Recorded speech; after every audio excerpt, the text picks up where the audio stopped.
We don't know exactly when the poem Children of Wealth was written. The English poet Elizabeth Daryush lived from 1887 to 1977, and while her early poetry was fairly traditional in both style and subject, her later work often criticised the upper classes and the injustice of social inequalities.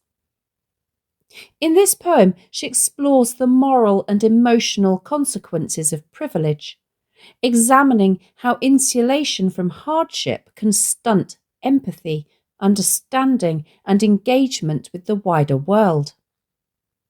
Although the poem isn't tied to a specific historical event, readers might notice echoes of major upheavals in the 20th century, like the World Wars, in the way Daryush shows that privilege and comfort can be fragile and unsustainable. The poem tells a clear story. It begins with an image of privileged children sitting comfortably in their nursery, watching the snow from a cushioned window seat. They're safe, warm, and removed from the hardships outside. The poem then shifts as Daryush directly urges them to leave their protected space and experience the real world, to feel the cold, to understand struggle, and to see inequality for themselves. In the final lines, she warns that the glass of comfort, provided by the thick window glass, and their sheltered life might feel strong, but it is ultimately fragile. Being protected by wealth can't last forever, and eventually the reality of the world will break through. The poem is 14 lines long and follows the structure of a Shakespearean sonnet, with 3 quatrains and a final rhyming couplet. It has a rhyme scheme of A, B, A, B, C, D, C, D, E, F, E, F, G, G.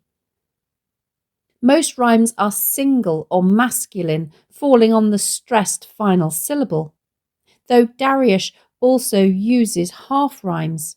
For example, watch and touch, and home and room, which subtly disrupt the perfection of the rhyme, reflecting the underlying tension in the poem between comfort and moral fragility.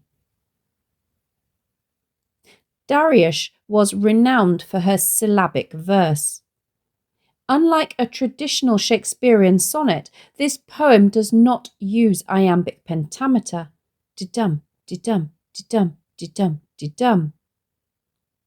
Instead, each line merely contains 10 syllables, reflecting Daryush's focus on syllabic precision rather than accentual rhythm.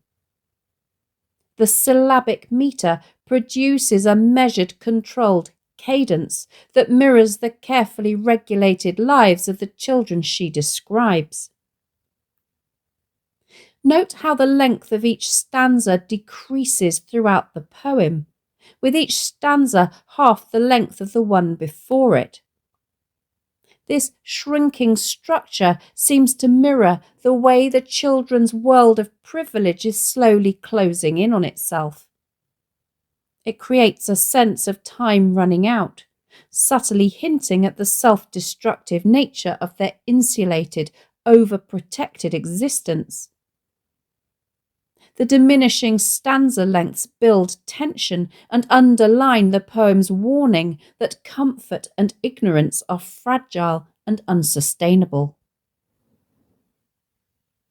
Enjambment is extensive throughout the poem, particularly in the first stanza. This technique produces a smooth, flowing rhythm that reinforces the impression of an unimpeded, easy life for the children. By contrast, Daryush uses caesura sparingly, which makes each instance more noticeable.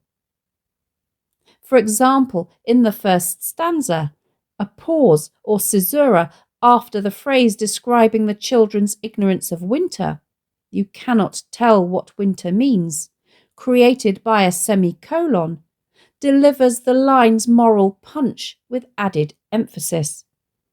Similarly, enjambment between seems strong and today creates both visual and rhythmic separation, reinforcing the fragility of the children's insulated existence. Daryush's diction is plain and simple, suitable on the surface for the ostensible audience of children. However, the conceit is clear. The poem is intended for adult readers, and the simplicity of language contrasts sharply with the moral weight of her critique. Sound patterning, particularly alliteration, is used sparingly but effectively. For instance, the semi-vowel w in the opening lines, wealth, warm, window seat and watch, subtly lulls the reader into a sense of coziness, while simultaneously linking key concepts of comfort, privilege and passivity.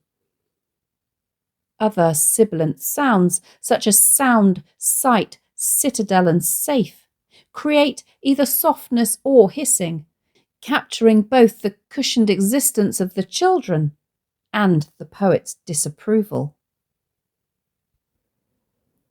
Daryush addresses the children directly throughout the poem using the second person you, which immediately draws the reader into the scene and makes the critique feel personal. This choice of pronoun creates intimacy while also highlighting the separation between the sheltered children and the speaker's perspective. She also uses the present tense, which gives the poem a sense of immediacy and vividness, as though the events are unfolding in real time. This combination of second person and present tense reinforces the contrast between the children's passive, insulated lives and the active, urgent moral message Daryush is delivering. The title, Children of Wealth, immediately signals the focus of the poem, but it does more than simply echo the first line. By phrasing it as of wealth rather than rich children, Daryush suggests that these children are defined by privilege. Wealth is intrinsic to who they are and not just something they possess. It sets the moral tone of the poem, highlighting how their inherited comfort shapes their experiences, insulates them from hardship, and ultimately limits their understanding and empathy. The title frames the poem's critique from the very start. The poem opens with the direct address, Children of Wealth in your warm nursery, and straight away Daryush establishes both the subject and the tone of her critique. The phrase children of wealth is significant. They are not merely rich children, but children who are defined and almost created by wealth itself. The preposition of suggests that their identity is inseparable from their privilege, as if wealth is their parentage. The line's rhythm has a stately quality, with the weighty noun wealth falling heavily at the end of the phrase, and that emphasis makes the word linger in the reader's mind. The line continues with, in your warm nursery. The pronoun your makes the address direct and personal, but it also creates distance between speaker and subject. This is not a shared experience, but one that belongs only to them. The nursery itself, with its warmth, instantly connotes safety, luxury and seclusion.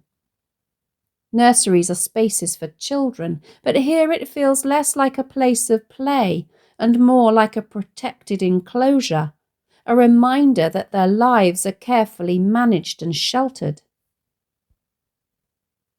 The second line, set in the cushioned window seat to watch, reinforces this sense of passivity. The children are set there, a passive verb that suggests they have been placed or positioned by someone else. They are objects in the scene rather than agents in it. The adjective cushioned deepens the sense of insulation. The padding protects them from discomfort, just as their privilege shields them from harsher realities. We begin to sense that the nursery is not only a literal room, but also a metaphor for the way wealth cocoons these children from the world beyond. The third line introduces the outside world, the volleying snow. The choice of the adjective volleying is striking and somewhat unusual. Snow is normally imagined as soft and gentle, yet here it is vigorous, forceful, and even aggressive. The verb carries associations with sport or battle, suggesting repeated impacts or blows. In this way, the world outside the nursery is dynamic and even violent, but the children's role is only to watch. The contrast is clear, the energy and struggle of the natural world versus the passive comfort of the wealthy. Sound also plays a role in binding these images together. The repeated w sound in wealth, warm, window seat and watch is soft and flowing, producing a sense of lulling calm that mirrors the scene inside the nursery. This gentle alliteration emphasizes the security of their environment, but also risks sounding almost cloying, as though the speaker is deliberately stressing the artificial sweetness of their condition. Against this backdrop, the sharp and energetic volleying snow stands out more strongly, a reminder of the world they are shielded from. Altogether, these opening lines establish a contrast that runs through the poem between wealth and struggle, passivity and energy, insulation and reality. The children are framed not as innocent figures of childhood, but as early embodiments of privilege, raised in comfort and trained to observe life rather than engage in it. The tone, though calm, is edged with criticism. We are invited not to admire their coziness, but to question it. The next lines extend and sharpen the contrast between the sheltered nursery and the harshness of the outside world. Guarded invisibly by the clear double pane through which no touch untimely penetrates, you cannot tell what winter means. The key verb here is guarded. It conveys something more forceful than simple protection. The children are actively defended, as though a watchful guard is keeping danger at bay. Yet this protection is invisible. The glass is clear, so the children do not see the barrier. They are blissfully unaware of it. This detail is crucial. Their safety is not something they think about. It is built into their everyday experience, unacknowledged because it is unquestioned. The phrase clear double pane carries a literal reference to the structure of the glass that insulates the home from the cold. But it also works symbolically. These children are doubly protected from the outside world. They are wrapped in layers of privilege that ensure their lives remain untouched by harsh realities. That sense of detachment is reinforced in the stark phrase, no touch. On one level, this reassures us that no harm can reach them, but on another, it points to a strangely antiseptic existence. They are shielded not only from danger, but from contact itself, from the possibility of feeling anything raw or real. If touch is also read metaphorically, as human emotional compassion, as in to feel touched, then their insulation suggests an emotional as well as a physical distance from the world. The adverb untimely is also worth pausing on. It means inappropriate or premature, But in this context, it implies that wealth functions like a gatekeeper. It ensures that the children will not encounter suffering or hardship too soon. They will be released into the world only when their parents or their class deems them ready. But by that stage, the insulation will already have shaped them. Daryush hints that they may become hardened, incapable of real empathy, because they have never been truly exposed. All of this prepares for the punchline: you cannot tell what winter means. Here, winter is clearly a metaphor for hardship, poverty and struggle. The children see winter, but only through glass. They watch it volley and rage outside while remaining untouched themselves.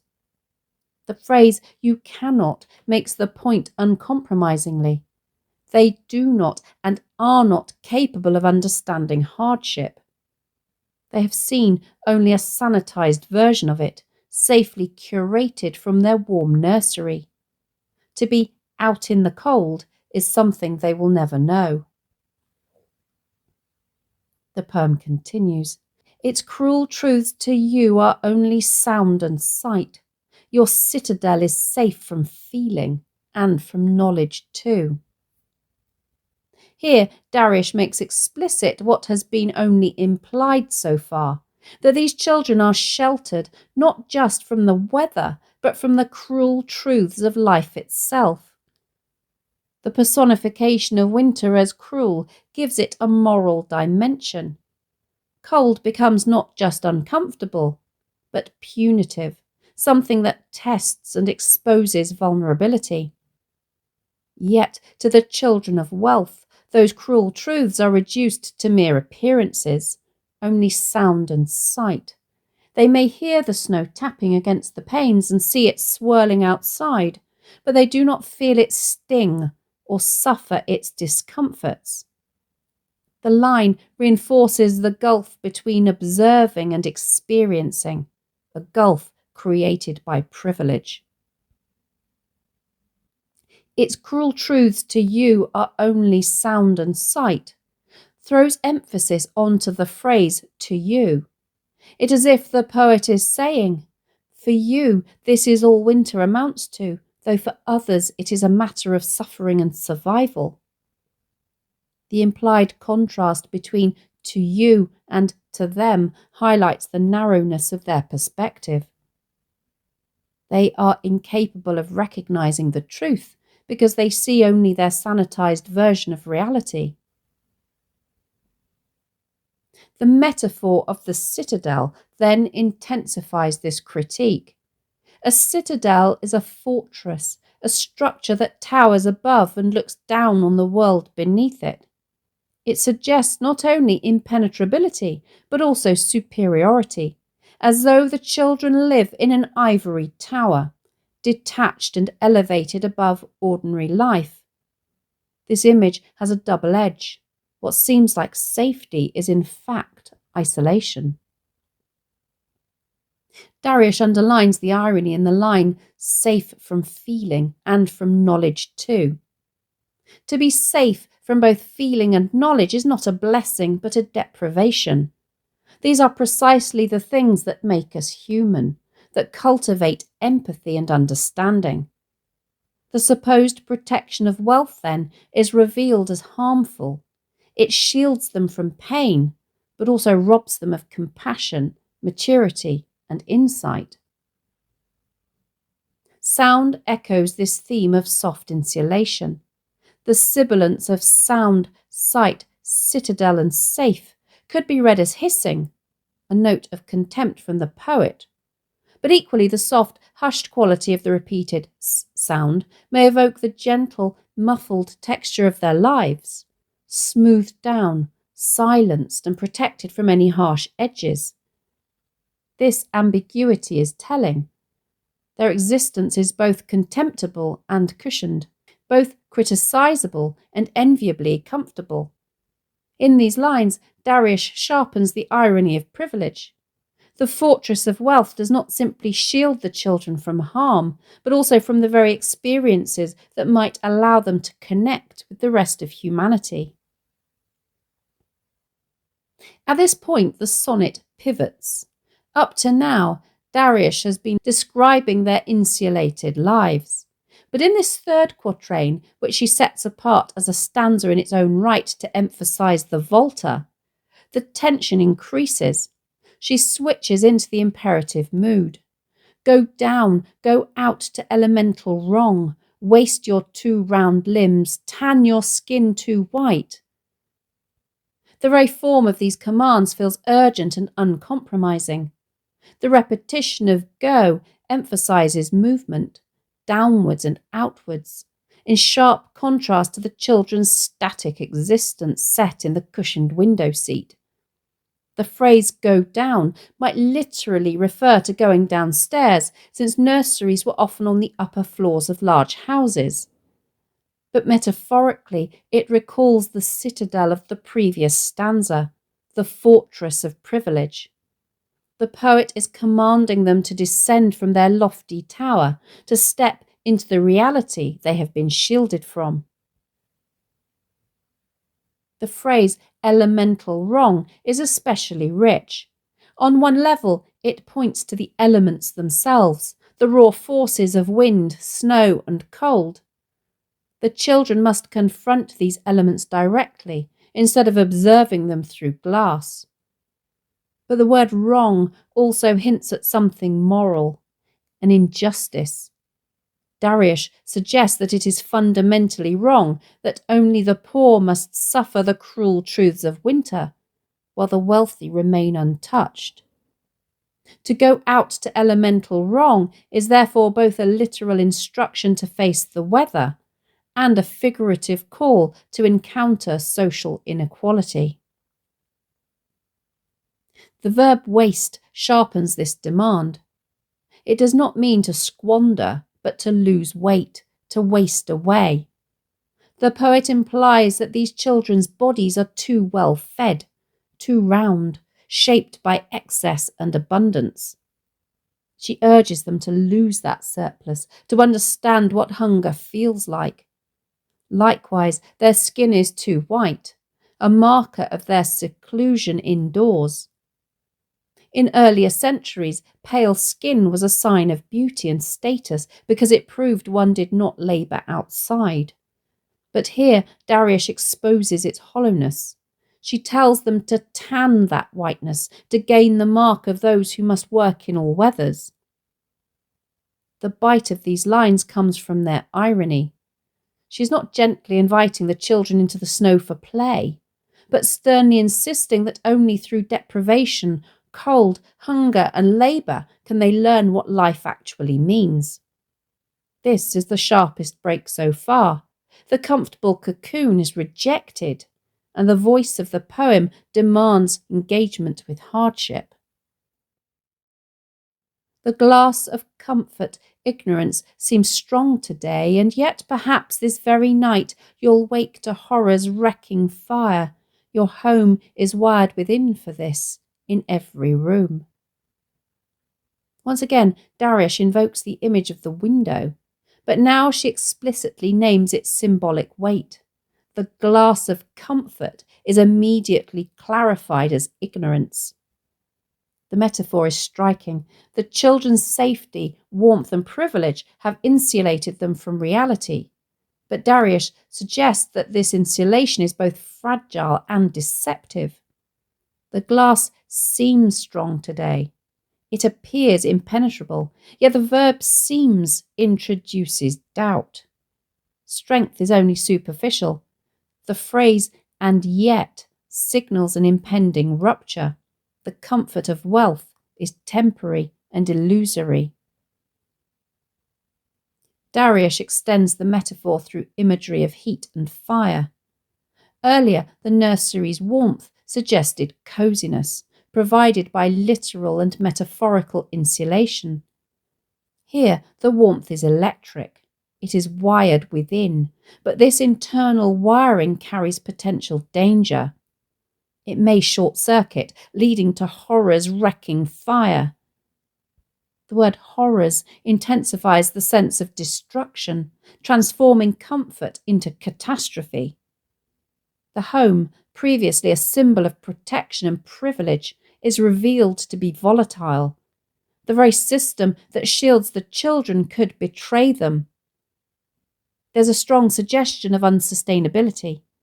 Insulated privilege may appear safe, but it contains the seeds of its own downfall.